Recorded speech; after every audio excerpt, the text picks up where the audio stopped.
So today I'm going to talk about a specific shadow pattern that I'm going to call being too submissive.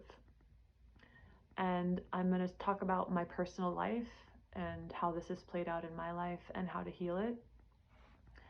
And I think that the lunar nodes in astrology are a powerful tool to help you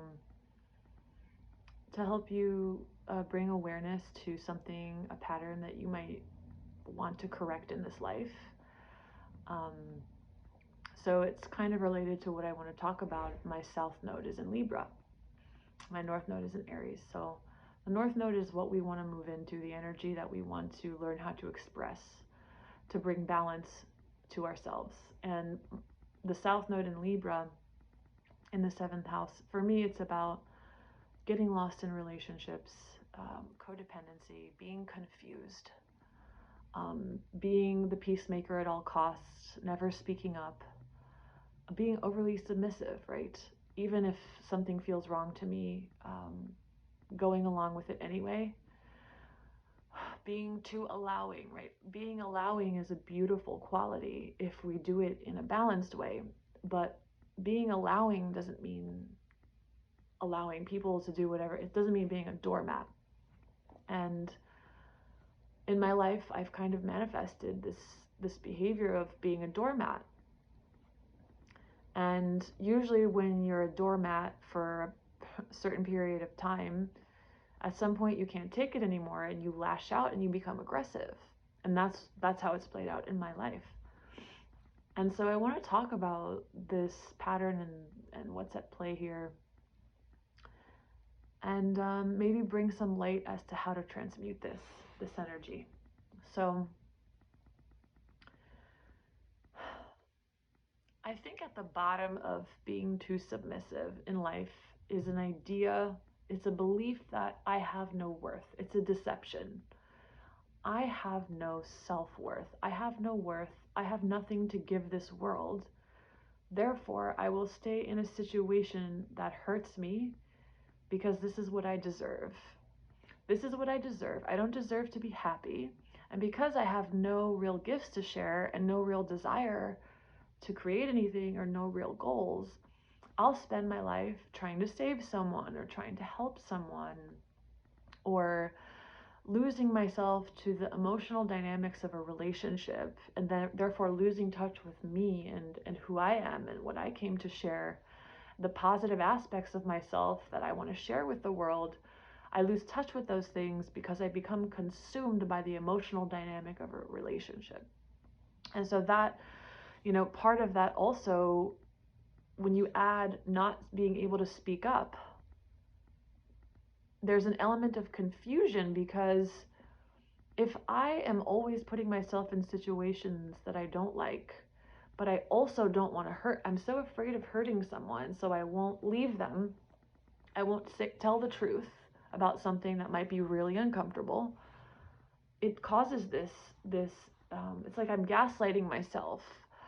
What happens is, because we feel stuck and we don't feel the energy to be able to take an action or to speak up or to be clear in order to change a situation, we actually fall into confusion and fog.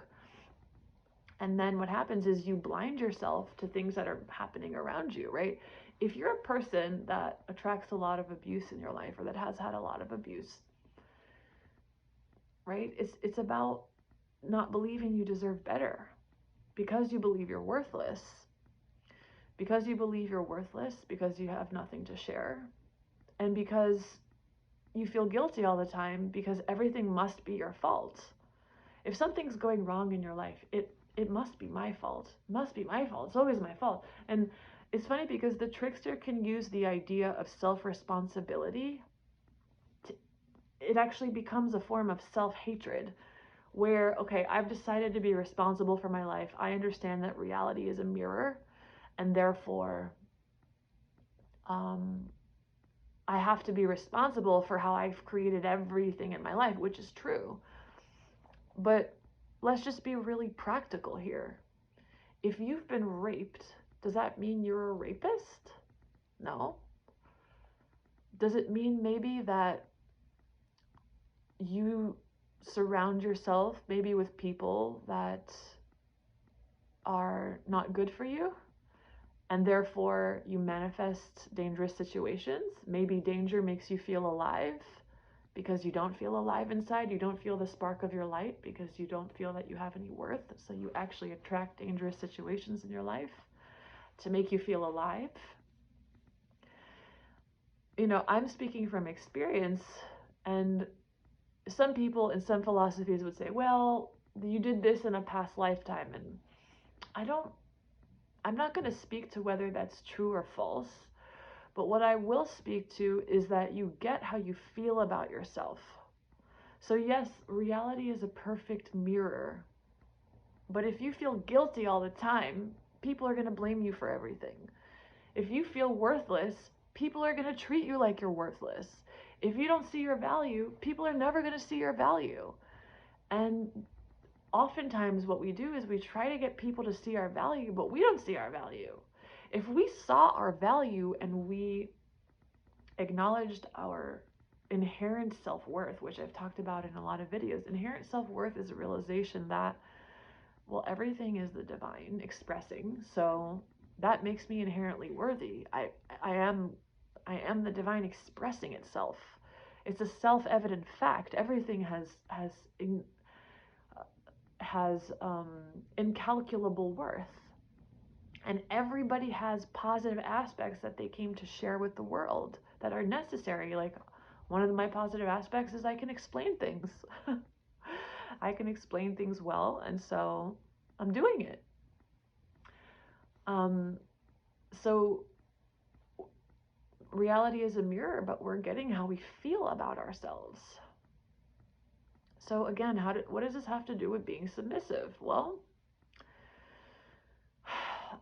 so there's this prevalent idea that if I'm spiritual, and this is where the trickster enters spirituality. If I'm spiritual, if I'm a good person, I never upset the apple cart.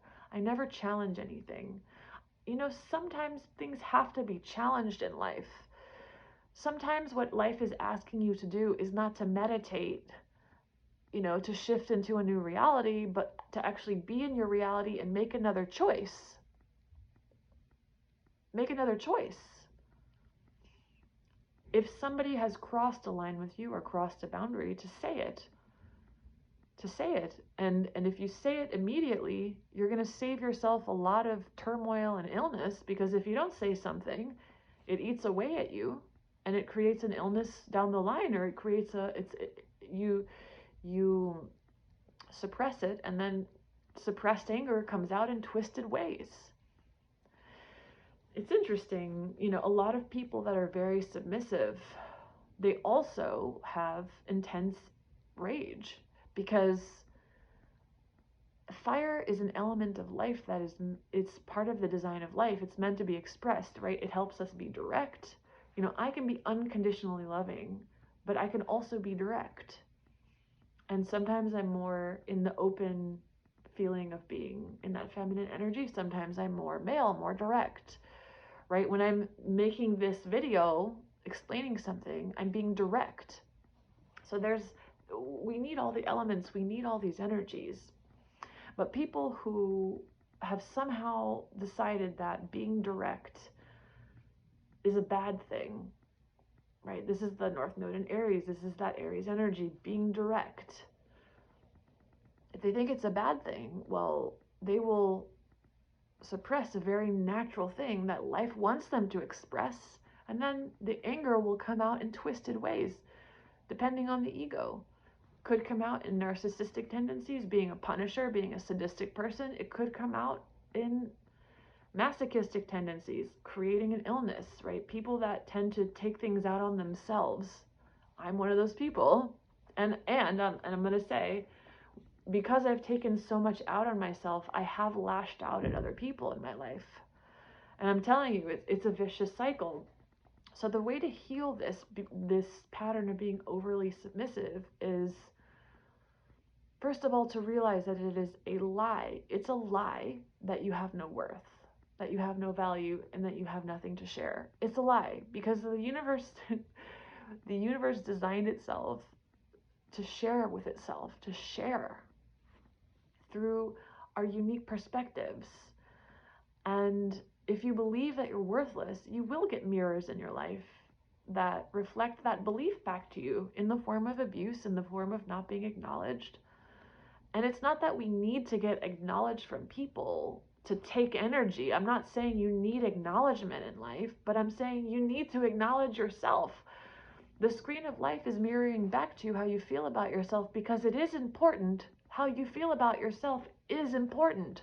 Otherwise, the universe wouldn't be made this way, to show you how you're feeling and make it painful if you are thinking and feeling in ways that are harmful to yourself and to others.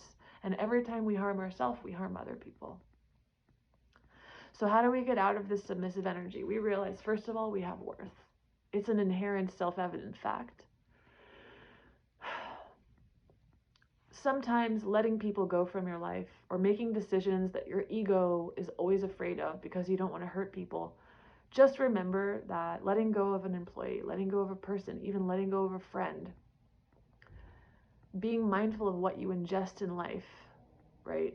That saying your network is your net worth.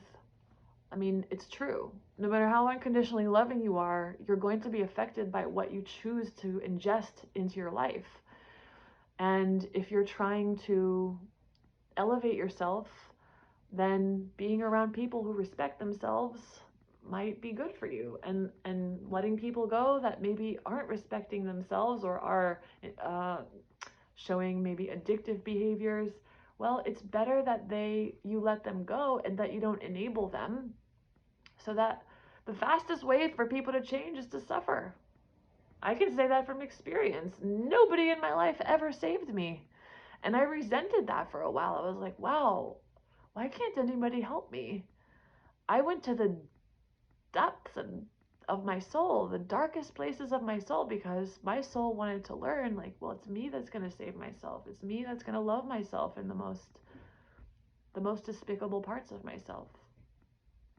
Or what my ego wants me to believe is despicable, right? So it's believing, knowing you have worth, making decisions that are healthy for you, using your discernment to make decisions. And then the trickster will come in, and when you try to make a decision and move forward and actually leave the pattern that you're stuck in, your guilty self will come in and be like, well, that relationship wasn't so bad. It wasn't so bad that, the grass is always greener. Maybe you should go back. Oh, well, my friend, they mean well, like, even though they're on drugs all the time, like, well, maybe I should be there for them, even though no matter how much you're there for them, right, they lash out at you because of the substances that they're under. No, it's like we have to learn how to have discernment and how to make decisions in alignment with what we know is good for us. And again, balance that with self-responsibility. It's not that we're a victim. If we're submissive, that doesn't mean that we never abuse others. We absolutely abuse others. And that's another kind of motivating factor to get yourself, to lift yourself out of this. If I am a doormat and I'm submissive and I just allow everything and I let people do things to me that I absolutely hate, well, eventually I'm not going to be able to take it anymore. And I'm going to lash out in pretty serious ways, or I'm going to create a very serious problem in my body or in my bank account. Again, the creator, the universe, instead of you sitting there trying to figure out how you did something wrong to attract this behavior, realize it's about you making a decision, taking action, making decisions that are healthy for you. That's how you clear the pattern. It's being too submissive to yourself. You have to be direct. You have to be purposeful, but while still having unconditional love for everybody. Just because you may temporarily decide to disconnect from someone, maybe a friend, doesn't mean you don't love them. Doesn't mean you judge them either. Every human being struggles with addictions on some level, but there's levels of where people are currently at. And for example, like I find it difficult to be around people who drink a lot. Once in a while or for certain occasions, but it's just something I don't want to be around. And then what comes in is the fear of aloneness, and like, well, will the universe provide new friends, and will the universe provide a new partner? Of course it will. You know why? Because the universe wants you to have everything and wants you to be happy and be fulfilled. And when you find the strength within your soul to let go of things that aren't good for you, and to take responsibility of how you create chaos and abuse, because being a submissive doormat creates chaos. Period. It does. How do you create chaos when you create illness? You drain people's resources. You make them worry about you. And I'm not wanting you to feel guilty for being sick. I'm speaking from experience. I struggled with bulimia for 15 years. I had cancer. You know, I had to ask myself very deep questions like, well, why did I create this? Why, in the bulimia thing, you know, what healed me from bulimia was I asked myself, if I was going to be like this for the rest of my life, could I still love myself? Because a big part of healing this being overly submissive thing is deeply loving self. Deeply loving myself. If I had this problem for the rest of my life, could I still forgive myself? Could I stop bashing myself? Could I stop hating myself? Every time the female energy bashes herself, she cracks her own structure. This is what I'm taking this really, really cool Kabbalah course where part of what I'm learning is the way that the Kabbalists describe female and male energy, and I love that topic. And they say that a woman and female energy is a vessel that is naturally more self-critical than a male. Women are naturally more self-critical, which is why they are naturally more inclined to do shadow work. Because men are here to share and be channels, and women are here to receive and manifest light. So because we're naturally self-critical, that's good because we can take responsibility for ourselves. But then it goes overboard and it becomes self-hatred, and it becomes self-punishment, and it goes overboard.